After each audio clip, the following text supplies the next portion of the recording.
Fala galera, então na videoaula de hoje a gente vai estar trabalhando com a apostila, tá? E nós vamos falar aqui sobre a diarreia. Aqui na apostila ela classifica a diarreia pra gente como evacuações, né? Pelo menos 3 evacuações dentro de 12 horas. Essas evacuações podendo ser líquidas ou semilíquidas. E a causa da diarreia normalmente é por intoxicação alimentar, ainda mais em crianças, né? As crianças elas têm o costume de botar tudo na boca, tudo que vê, né? Ainda mais quando tem uns 2 anos, 3 aninhos, 4 aninhos, eles costumam colocar tudo na boca. Então, é muito comum a criança estar apresentando episódios de diarreia devido à intoxicação alimentar. Botou alguma coisa aqui, botou alguma coisa infectada na boca, alguma coisa com algum tipo de micro-organismo, alguma coisa desse tipo, e aí gerou a diarreia. O paciente ficou com diarreia devido à intoxicação alimentar ou infecção, né? Ele dá até outro tipo de causa aqui, que é o fator psicológico, que ele não é tão comum, mas acontece, né? Separação dos pais, acontece bastante, né? Quando ocorre a separação dos pais, mas fora isso é um pouco difícil, né? Normalmente apareceu criança com diarreia é infecção ou intoxicação alimentar, tá? A diarreia ela pode vir acompanhada com febre em alguns casos, tá? A intoxicação alimentar ela costuma vir com febre. E aqui tem os cuidados de enfermagem, né? Os cuidados de enfermagem para esse paciente que está com diarreia. Assim, uma coisa também que é de extrema importância, que não está aqui na apostila, a diarreia, existe a causa parasitária. Alguns parasitas eles vão estar acometendo o intestino da criança, né, causando diarreia. Um parasita que costuma causar diarreia, é o Ascaris, né? O Ascaris lumbricoides. Quando a criança está com ascaridíase, ele costuma ser acometido pela diarreia, porque os ascaris eles vão acometendo as microvilosidades do intestino delgado. E aí o que acontece? Essas microvilosidades elas são responsáveis por estar não é sugando, é por estar absorvendo os nutrientes, as vitaminas e tudo mais. E aí ele acomete essas microvilosidades, ela é como se fossem umas ondinhas assim, né? E aí quando o ascaris acomete, essas ondinhas elas vão ficar menorzinhas. Então a taxa de absorção vai ser muito mais baixa. E aí vai sair muito mais nutriente, muito mais água, gerando a diarreia, né? Então, aqui nos cuidados de enfermagem até fala, ter cuidados, né, na hora de que for manusear, né, se limpar, quando os pais forem limpar a criança, tomar cuidado, né? Tomar cuidado na hora também de estar limpando a genitália, para estar limpando normalmente meninas. Então galera, nós precisamos orientar os pais para quando eles forem limpar seus filhos, ainda mais crianças do sexo feminino, evitar que caia conteúdo fecal, né, no orifício vaginal da criança, da menina, porque pode acabar acometendo, né, e gerando uma infecção urinária. Isso acontece bastante, a gente vê isso bastante, tá? E tomar também cuidado na hora de manusear essa fezes, né, essa diarreia, né, porque caso essa diarreia seja por um agente etiológico parasitário, os próprios pais podem se acometer, né, eles podem ficar infectados pelo parasita. Né? Eu falei sobre o ascaris, mas tem outros parasitas também que podem estar gerando diarreia, né? A amebíase, né? A ameba ela pode gerar diarreia, tá bom? Então, assim, vou encerrar aqui diarreia e a gente vai falar agora sobre desnutrição, né? Porque aqui na apostila os tópicos eles estão muito corridos, né? Só tem um trechinho pequenininho e é muito conteúdo, é muita coisa para se falar. Então eu vou conforme está na apostila aqui. Aqui a desnutrição, a apostila classifica como carência de alimentos que vão estar nutrindo de forma eficaz o paciente, no caso a criança. E normalmente quais são as maiores causas de desnutrição? Fator socioeconômico, né? O fator socioeconômico, a falta de dinheiro, é a grande causa de desnutrição, né? Acontece desnutrição também por parasitas, né? Por exemplo, a tênia, mais conhecido como solitária, né? É aquele parasita que fica lá, né? Pode chegar até 5 metros. Ele fica no intestino delgado da criança. E aí o que acontece? Tudo que a criança consome, essa tênia vai consumir também. Sendo que não é tão comum a tênia gerando um quadro de desnutrição. Só que pensa bem, se a criança já não se alimenta bem, o pouco que se alimenta é dividido com a tênia, então pode estar gerando um caso de desnutrição, inclusive até grave. Tá? Mas aqui eles não colocaram também parasitas como o fator de desnutrição. Aqui na apostila colocou o fator socioeconômico, que é o principal, tá? Desmame precoce também acontece muito, né? Desmame precoce vai gerar uma desnutrição. Às vezes, o que acontece? O paciente, a criança, ela nem aparenta estar desnutrida, né? Porque as pessoas associam muito desnutrição com magreza, né? Só que o que acontece é o seguinte, essas fórmulas vitamínicas, muitas das vezes, elas só fazem deixar a criancinha rechonchudinha, só gordinha, com diversas faltas de proteínas e nutrientes, tá? Infecções, né? Normalmente quando a criança está doente, ela não come direito, por isso que eu, na aula passada, sem ser essa aula outra, eu aconselhei a orientar a mãe quando a criança está doente, fazer as comidas que a criança prefere, tá? E aqui tem distúrbios metabólicos, tá bom?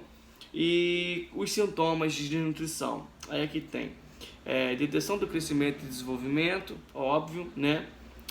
Hipertrofia muscular, e para quem não sabe o que é hipertrofia muscular, é quando o músculo ele não vai ganhando, não ganha volume, né? Ele fica com um pouco volume devido a essa falta de nutrição, tá? Perturbação do crescimento ósseo, pele seca e fria, úlceras de decúbito, cabelos finos, ralos e descorados, unhas quebradiças, fotofobia, edema, diarreia, vômito, desidratação. Lembrando, gente, que a desidratação ela consegue meu Deus. A desidratação ela consegue estar causando o risco de vida mais precoce do que a desnutrição. É mais fácil morrer de sede do que morrer de fome, né? Quando a água das células vão se secando, essas células vão morrendo. E aí o paciente acaba morrendo também, o ser humano acaba morrendo também devido à falta de água intracelular, tá? Mas aqui tem os cuidados de enfermagem, né, para desnutrição. Higiene corporal, mudança de decúbito, curativo das lesões, hidratação, repouso. Óbvio que uma dieta, né, rica em vitamina e proteína. Nem sei se tem aqui, não colocaram aqui, mas é de extrema importância, tá? Observar a dieta, verificação da temperatura e proporcionar um ambiente limpo e arejado. Falando de desidratação, logo aqui abaixo vem falando de desidratação, sobre desidratação, né? Classificando a desidratação como a perda excessiva do líquido e eletrólitos do organismo e elementos essenciais sem reposição. Quais são os fatores predisponentes para a desidratação? Idade, desnutrição, diarreia, vômito, febre, sudorese, clima, doenças infecciosas, vestuário inadequado e condições de moradia. Volto a tocar na tecla dos parasitas, né? É muito comum a gente ver uma desidratação devido à diarreia. As crianças ficam com uma diarreia prolongada, você pode ter certeza que ela vai apresentar episódios de desidratação, tá? Os parasitas, eles podem estar causando essa desidratação, o Ascaris, como eu falei para vocês, tá? Aqui fala sobre sudorese, qualquer líquido, qualquer tipo de líquido que vai exalar do corpo da criança, ela está perdendo volume, ela está perdendo líquido, né? Todo líquido que se perde vai estar favorecendo para um processo de desnutrição, tá? Vômitos também é um líquido, tá? Desnutrição também. Sudorese, já falei, né? Doenças infecciosas, vestuário inadequado e condições de moradia. Condições de moradia é aquilo que assim, você mora num lugar onde não tem saneamento básico, onde o lugar, a higiene é precária, vai estar favorecendo para processos infecciosos que podem gerar intoxicação alimentar, processos infecciosos que podem gerar desnutrição, né? Desidratação e desnutrição. É complicado.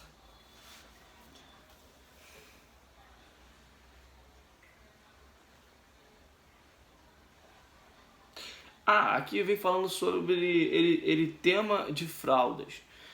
Lembra como que eu falei com vocês em clínica cirúrgica? Falei com vocês em clínica cirúrgica sobre... Não foi retenção urinária, não. Foi sobre incontinência urinária, que muitas das vezes o paciente tem incontinência urinária, ele fica urinando o tempo todo, e aí demora para fazer a troca de fralda, demora para dar o banho no leito, e aquele paciente passa 24 horas com aquela urina, né? E às vezes tá defecado também, ele fez cocô, urinou, né? Defecou, e aí tá com aqueles resíduos ali, cerca de 12 horas, 18 horas, muitas das vezes até 24 horas. E essas substâncias, a fezes e a urina, são substâncias que contêm micro-organismos. Essas substâncias, elas possuem o pH dela, tá? E elas podem irritar. Elas irritam nossa pele, tá? E aí vai causar um eritema, né? E esse eritema vai estar favorecendo para a úlcera venosa. Qualquer tipo de tecido que fique umidificado, né? Qualquer tipo de tecido que fique em contato com fezes, urina, ele vai ter uma maior chance de uma úlcera venosa. Perdão, de uma úlcera de pressão. Gente, peço perdão que eu estou muito cansado. Meu olho está quase fechando aqui. Entendeu? Mil perdões. Então vamos lá. A pele em contato com essas substâncias, ela vai estar mais propícia a ter uma úlcera por pressão. Vamos ver aqui se na apostila a gente fala sobre isso, né? Aqui fala o seguinte: qual é a causa do eritema? É essa causa que eu acabei de falar para vocês, que é contato com substâncias, né? Essas substâncias que foram excretadas, fezes e urina, tá? O que é o eritema? O eritema são erupções avermelhadas na pele, né? Que quando não tratadas podem evoluir para uma ferida. Quais são os cuidados de enfermagem para a criança que possui um eritema? Higiene após a eliminação, tá? Para não gerar o eritema. Na verdade, esse cuidado aqui tem que ser antes do eritema. Depois do eritema, né?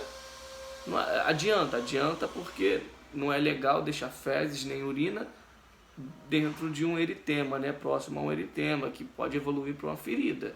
Bacana, e uma ferida infectante, uma ferida infectada, na verdade. Tá? Trocar as fraldas sempre que necessário. É o cuidado também. Na verdade, serve como prevenção. Isso deveria ser feito antes do eritema, né? Esses cuidados aqui, na verdade, são prevenções, né? Evitar o uso de calça plástica, mesma coisa. Aplicação de substâncias, emolientes e hidratantes na região afetada. Tá favorecendo uma hidratação. Normalmente é bom estar passando óleo de girassol, né? Ele tem diversas vitaminas, ele hidrata a pele, ele é bem bom. Inclusive para prevenção de úlcera por pressão. E quando a úlcera por pressão ela está em evidência, o paciente está com uma úlcera por pressão, é legal que a gente passe em volta dessa úlcera por pressão, tá? Não dentro, nunca, só em volta, tá? E aqui fala sobre escabiose, né? Escabiose. Escabiose, lesões no local de penetração do parasita, principalmente interdigital, axilas e região inguinal. Para quem não sabe o que é interdigital, é essa região aqui, ó. Né? São micoses, tá? Nessas regiões, olha as regiões que fala aqui na apostila: inguinal, né? Na virilha, interdigital e axilar. São regiões que são juntas, né? Você vê aqui que é uma junta, ela fica entre um dedo e o outro dedo. Na axila também é uma junta, a gente não anda assim, a gente, né, anda com o braço para baixo. E na região inguinal também, uma região que tem uma grande proliferação de micro-organismos, né? É uma região quente que vai estar favorecendo para a escabiose, tá? Quais são os cuidados de enfermagem para a escabiose? Escabiose, ela vai estar dando um intenso prurito, tá? Uma coceira muito grande. E aí, quais são os cuidados de enfermagem? Manter o paciente sempre limpo e arejado, né? Eu acho legal também que coloque um pouquinho de talco nessas regiões, tá? Uso de roupas individuais, porque a escabiose ela contamina outras pessoas quando é usada a mesma peça, inclusive peça íntima, né? Até mesmo toalha, tá bom? Tampa de vaso, tá? O resto dos cuidados: higiene corporal com sabão de corpo por 5 minutos, trocar sempre a roupa de cama, manter as unhas cortadas e limpas, lavar a roupa individual e a roupa de cama, fervê-las e passar com ferro bem quente. E muitas das vezes não adianta. E tem um medicamento que eu esqueci o nome desse medicamento agora. Que esse medicamento passa no corpo, né, da pessoa que foi acometida pela escabiose e bota a pessoa no sol. E queima igual fogo, né? E aí vai estar matando o parasita, tá? Depois eu vou pesquisar e vou mandar para vocês qual é o medicamento, né? Não é escabim não, escabim é para piolho, mas eu acho que o escabim ele também serve para escabiose, tá? Tenho quase certeza, mas eu vou estar trazendo para vocês. Aqui, infecção urinária. Aqui já está falando sobre infecção urinária.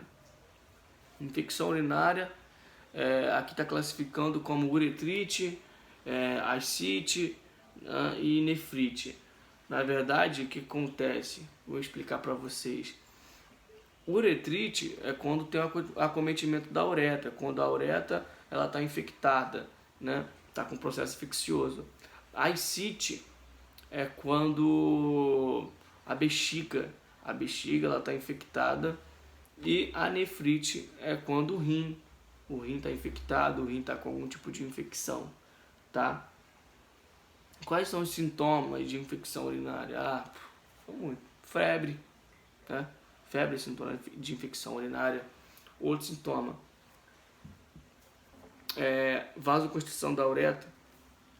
A uretra ela vai ficar mais fininha, né? Ardência a urinar devido a essa vasoconstricção. Aqui, já tem aqui. Ardência urinar, dor abdominal, febre, crescimento e desenvolvimento precário, vômitos, muito raro, muito raro, tá? Convulsões, nunca vi o paciente convulsionar devido a uma infecção urinária, tá? E edema acontece, edema inclusive nos homens, na glande do pênis, tá? Pode apresentar edema. Quais são os cuidados de enfermagem? Fazer a cultura do material, né? Fazer o exame de urina, né? Orientar, tá bom?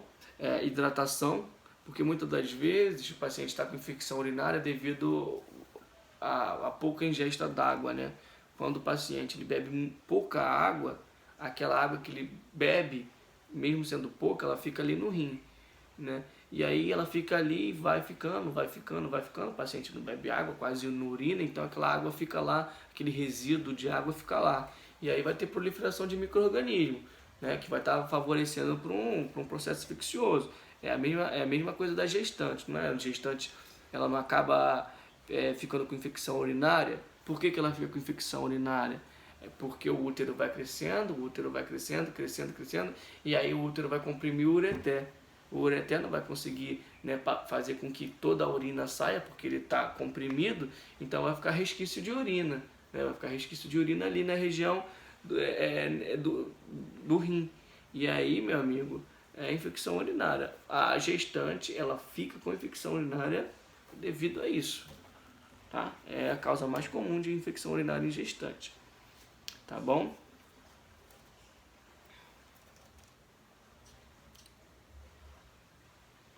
Aqui está falando sobre a monilíase, né? A monilíase é causada pelo fungo da Candida albicans, né? Aí está falando aqui sobre a frequência da monilíase em recém-nascido. Normalmente ela vai acometer boca, axila e genital. É muito comum no recém-nascido a gente está vendo candidíase na região da boca, tá? E na região genital. Os sintomas das complicações: infartamento ganglionar, né, dor de garganta, rouquidão e dor no ouvido. Os cuidados de enfermagem. Gente, para quem não sabe, essa Candida albicans é a mesma Cândida que dá a candidíase, né? Lembra da candidíase que eu falei para vocês? Que vai dar prurido, muita coceira, né? Vai dar um corrimento. Muitas das vezes esse corrimento pode ser amarelado, esverdeado. Porém, a candidíase não tem odor fétido, já diferente da gardnerella e diferente da tricomoníase, que o odor é bem desagradável, né? É o mesmo agente etiológico, tá? Que causa a monilíase. A gente pode falar que é candidíase, é a mesma coisa, tá bom? Os cuidados de enfermagem: evitar contágio para as outras crianças, tá? Desobstrução nasal, verificação da temperatura, esterilização de bicos, cuidados quanto à nebulização, higiene oral e com soluções antissépticas.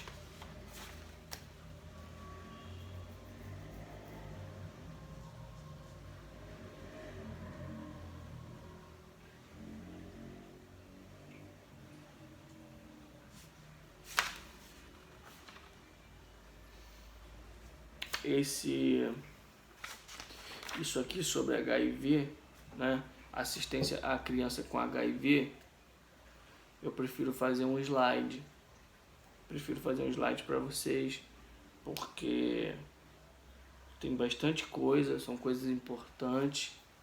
Então, assim, prefiro falar sobre isso, dar essa aula com slide, né?